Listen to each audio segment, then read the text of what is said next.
Let's go. Good morning everyone. Luto tayo ng sangkutya tayo ng karne, sibuyas, bawang. Luto tayo ng laing mga lods. Kasi ang mahal na ng mga bilihin today. Ouch! Oh my god. Oh no. Bibili sana ako ng isda. Kaso sobrang mahal lang isda mga lods. Talagang hindi ko afford. Grabe ng taas ng mga presyo ng mga bilihin ngayon, lalo na sa mga Ricardo mga idol.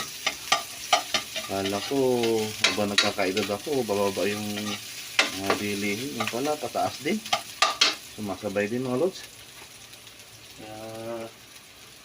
Mahirap talaga pag mahirap.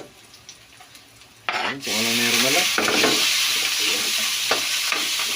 Check ko na muna itong meron tayo mga lods ng laing, yung binigay ng kapitbahay natin na galing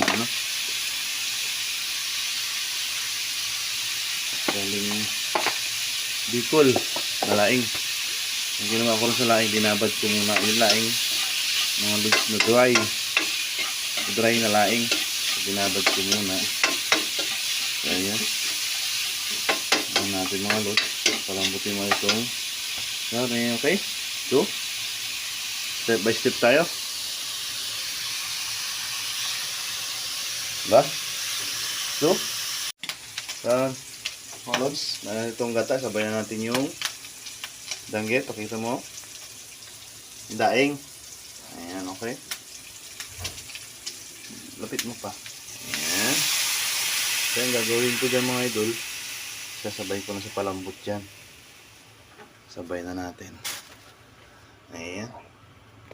So, ganyan ang gagawin ko. Yung iba, pinapakuluan yung laing. So, ang ginawa ko sa laing naman mga lods, kunti lang naman to.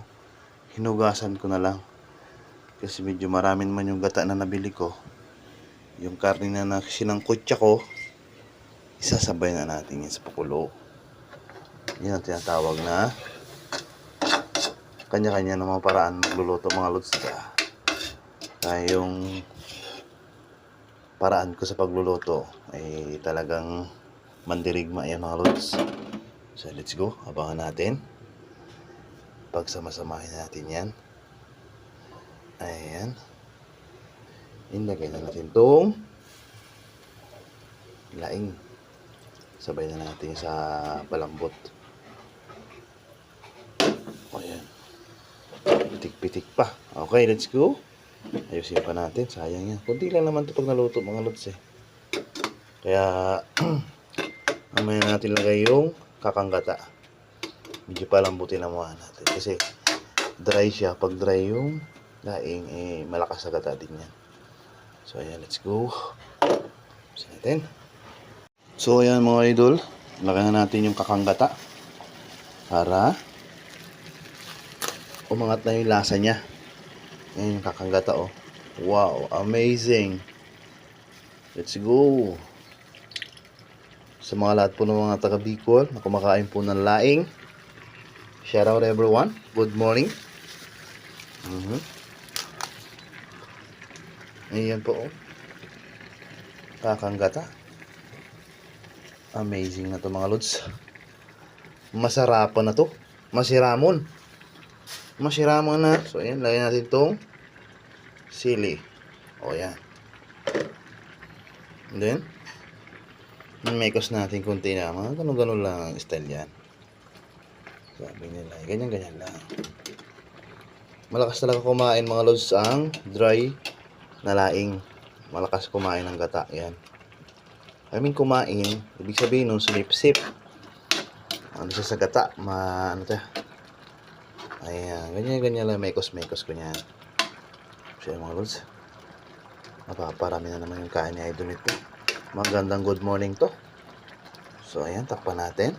And then abangan tayo. Kung pain na lang natin yung maya-maya. Habulin natin yung mga pampalasa. Lagyan natin ng mga pampalasa. Ayan, so ayan, let's go. Maya-maya tayo. Let's go. Nagmamantika na siya mga lods. So ayan.